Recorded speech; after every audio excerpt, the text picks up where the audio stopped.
Today we are harvesting honey. Actually, it's a super long process, so we're only going to do part of it today because it is hot and sweaty.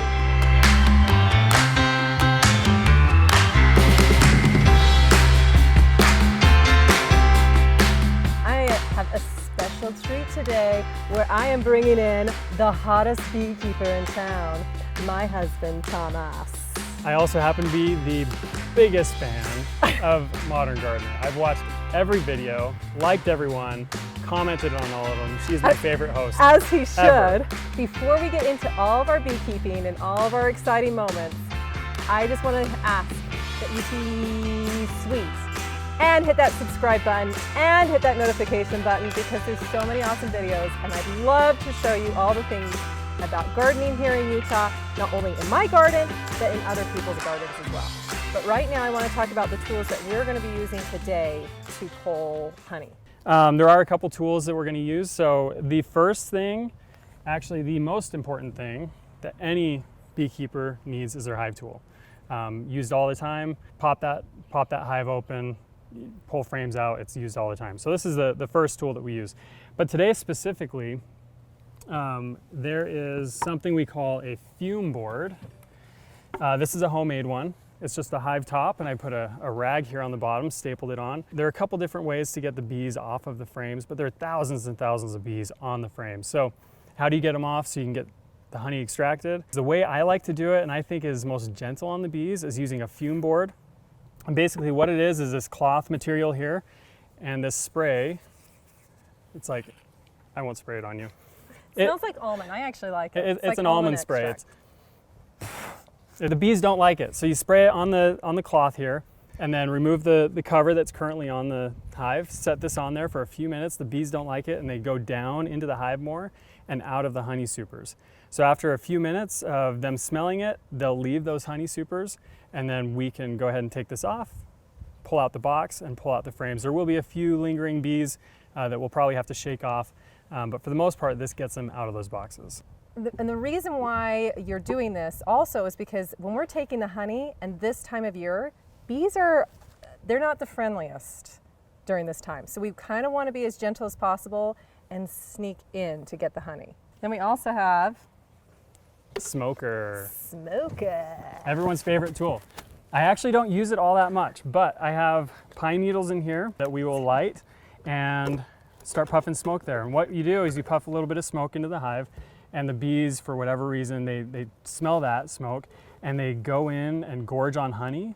And when they eat, just like Thanksgiving dinner, after you eat, you're stuffed and you just want to lay down and take a nap, it kind of calms them down. They hurry and gorge on honey, and then they're not as active and maybe not as aggressive. So that's why you smoke the hive a little bit, just to help calm things down so they're not so buzzy and as agitated. So how much honey, so that we don't kill the hive, should we leave so that they have something to snack on during winter? Usually you want to leave about 8 to 10 full frames of honey. And these are deep frames per hive. Okay. For the winter. You also add some supplemental feeding on top of that to make sure they have enough emergency storage. And then whatever you have on top of that, that's ours to keep. So the things in the honey and the honey supers, that is typically what we have for ourselves. But if the hive itself doesn't have much honey down below when we extract, usually we will keep a couple of these frames as emergency storage and put them in the hive if we need to before winter to make sure they have enough for the winter. I am sweating right now and turning into a giant red tomato. So I think it's time for us. Is it time to morph? It's time to morph.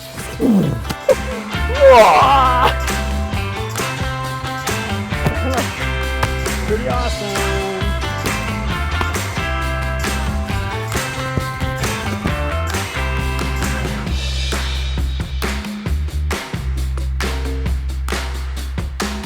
Let's crack this open. I haven't done anything to the hive yet.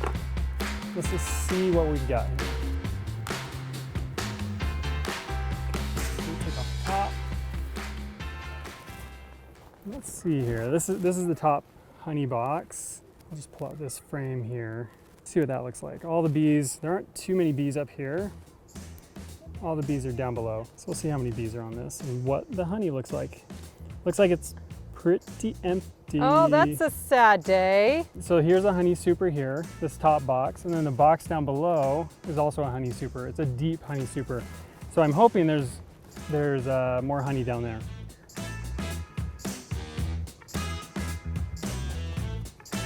Just a little bit of smoke in there. They get buzzy. Let's take this box off.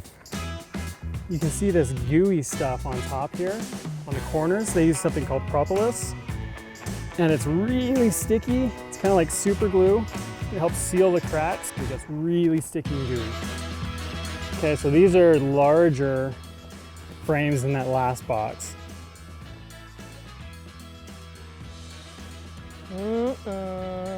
This side is basically completely full. Some of the honey's not capped yet, but we can still extract. Did you know that honey never spoils? They have found honey from ancient Egypt, I don't know how long ago, but recently that is still good. Okay, so I'm gonna get this almond spray that the bees hate. I'm gonna spray it on the board here, around the edges, and then some in the middle here. And then I'm gonna put it on top and listen to that hum. They're really buzzing in there now because they don't like that smell. So they're buzzing like crazy right now. They're all going down. It takes just a few minutes. There will still be some bees left in the box, but most of them will go down, making it easier for us to pull the honey frames out. All right, so I'm gonna crack this open, pull out a frame. Leftover bees, I'll shake them off really quick if there are any, which there probably will. Hand you the frame, you put it in the tote, close the lid up. Okay. Still gonna kind of keep this on there. Okay, this one's heavier. Definitely has more honey. Oh yeah. That's a good one. Okay, I'm gonna shake that off. And I'm gonna do a little test, see if any liquid comes out. Nope, that looks good. This side, nothing. So we're good to extract.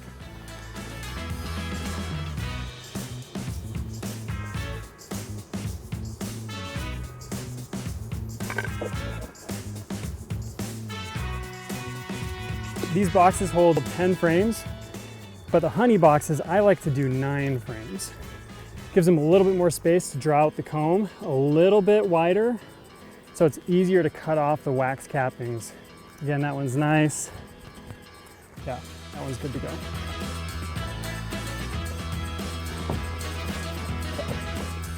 I love this almond spray.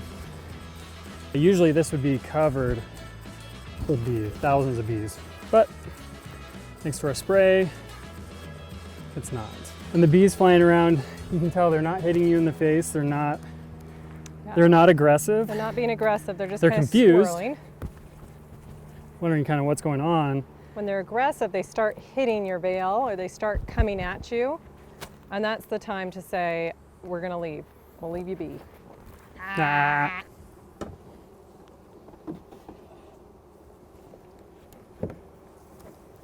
And I keep covering this so that I don't have any stragglers find the honey.